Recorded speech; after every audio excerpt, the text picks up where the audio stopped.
Mr. O'Connor. What is your real name? Malcolm X. Is that your legal name? As far as I'm concerned, it's my legal name. Have you been to court to establish that I didn't have to go to court to be called Murphy or Jones or Smith. Excuse me for answering you this way. That's if all right. a Chinese person were to say his name was Patrick Murphy, you would look at him like he's insane, because Murphy is an Irish name, a European name, or the name that has a Caucasian or white background. And a yellow person, Chinese is a yellow man, and he has nothing to do or no connection whatsoever with the name Murphy.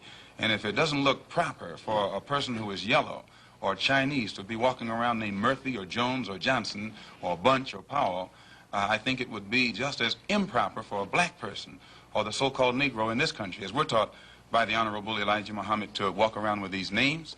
And therefore he teaches us that during slavery, the same slave master who owned us put his last name on us to denote that we were his property.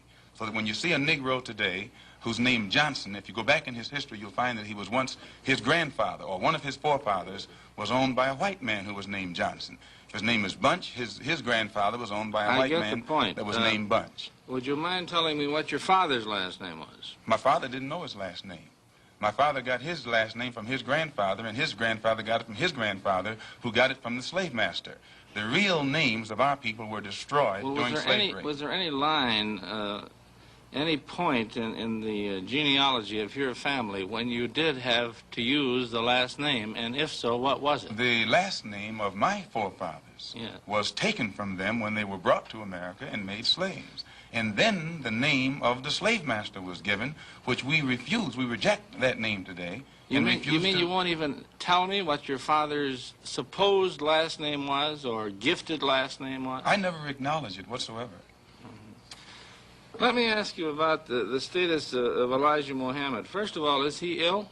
I spoke to him today. He is in better health than he has been. He's suffering from asthmatic bronchitis. Is that why he didn't attend your rally on last Tuesday? Yeah, the only reason that he didn't attend was his ill condition, and the weather here, especially on that particular day, was of such nature that it would have been almost insane for him to come.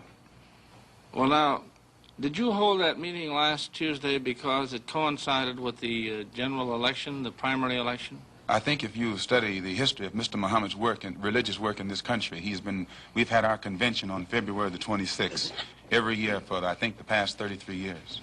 Well, now, while you don't care to discuss your former name or the name that the slave master gave to your antecedents, it is a matter of record that Muhammad's last name was Poole, Elijah Poole. No, that's the name that his slave master gave to his grandfather or great-grandfather, but that's not his name. Well, his mother and father thought when they called him Elijah Poole that was his name. They didn't know any better. Well, if they didn't know any better or not, they thought that was his name. Yes, sir, but, sir... So what I'm trying to find out is when did he cease to be Elijah Poole and get to be Elijah Muhammad? In 1931, I think it was, in Detroit, he was taught the true history of our people and made aware at that time that he was wearing an English name, and by not being an Englishman, he looked out of place.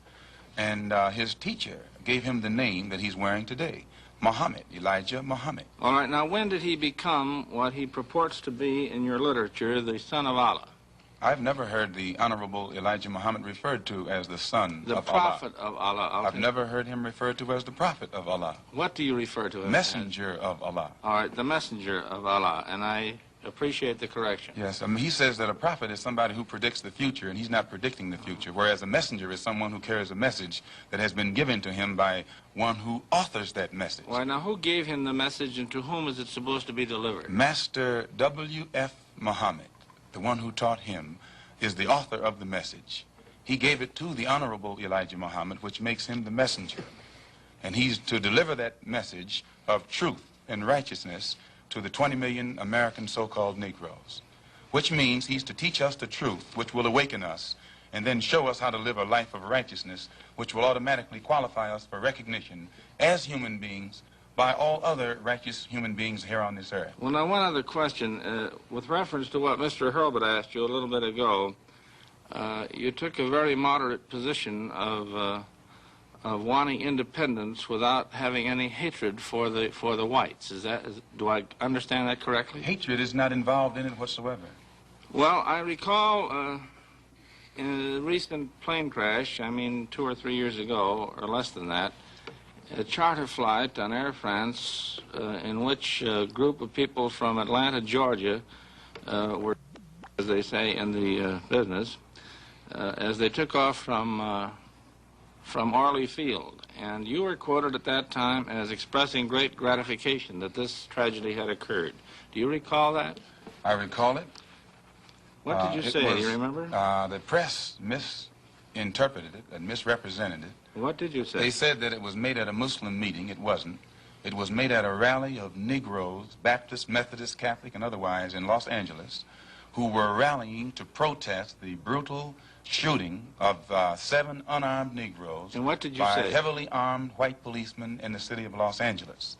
And because we are a people who have been taught by the Honorable Elijah Muhammad to never carry weapons of any kind, but to get on God's side and rely on God to fight our battles for us, at the time that these brothers were shot down so brutally, I pointed out at the funeral of the brother who died that God would step in and take a hand in giving us some form of justice for the brutal killing of our brother. And when the plane crashed in France, I pointed out to the crowd at this rally that this was an act of God showing his wrath or complete resentment over the brutal form of injustice that had been inflicted upon our poor unarmed brothers. Were you saying that, or do you believe that? At that time, Dr. Billy Graham was in a crusade in Chicago, and the press, your papers here in this city, quoted Billy Graham of also saying that plane crash was an act of God.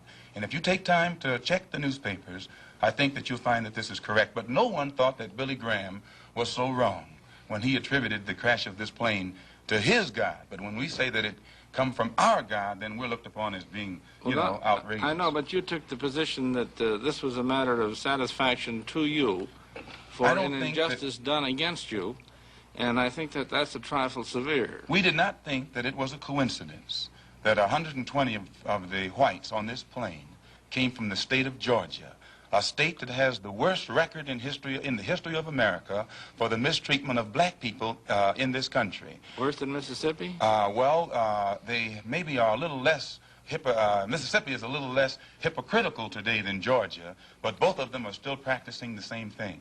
Now the whites in Georgia bite Negroes with a smile, whereas they used to bite them with a growl. But they're still being bitten, and we don't think that it is any worse to be bitten with a smile than it is to be bitten with a growl. Mr. Calvert. While we're on the subject of Mississippi, what is your organization's position of what happened in Mississippi in the past 6 months? Such as what? Such as the James Meredith incident and the enrollment of him in the university. Well, the Honorable Elijah Muhammad wants justice for every one of the 20 million so-called Negroes, and to just take one Negro and stick him in college with the aid of 15,000 troops and at a cost of $6,000 is a disgrace. It's a waste of taxpayers' money. It's a farce. It's hypocrisy. Because if it's right for one Negro to be forced into that university, then every Negro in the state of Mississippi who is qualified has the same right to go to that university. And if the government is not ready and willing to enforce the right of every Negro in the state of Mississippi, then, in my opinion, sir, it's only hypocrisy to pretend that they are for justice by pushing one Negro in and blowing it up all over the world to make it look like they're solving the problem when millions of black people in that state are still going to segregated schools and getting an inferior education. Does your organization encourage members to attempt to enter schools that have been known as all white in the past? The Honorable Elijah Muhammad doesn't discourage us from attending white schools, but he does say that it is better for us to go to our own schools, and after we have a thorough knowledge of ourselves, of our own kind, and racial dignity has been instilled within us, then we can go to anyone's school and we'll still retain our race pride, our racial dignity, and we will be able to avoid the subservient inferiority complex that most Negroes have or that is instilled within most Negroes who receive this sort of integrated education.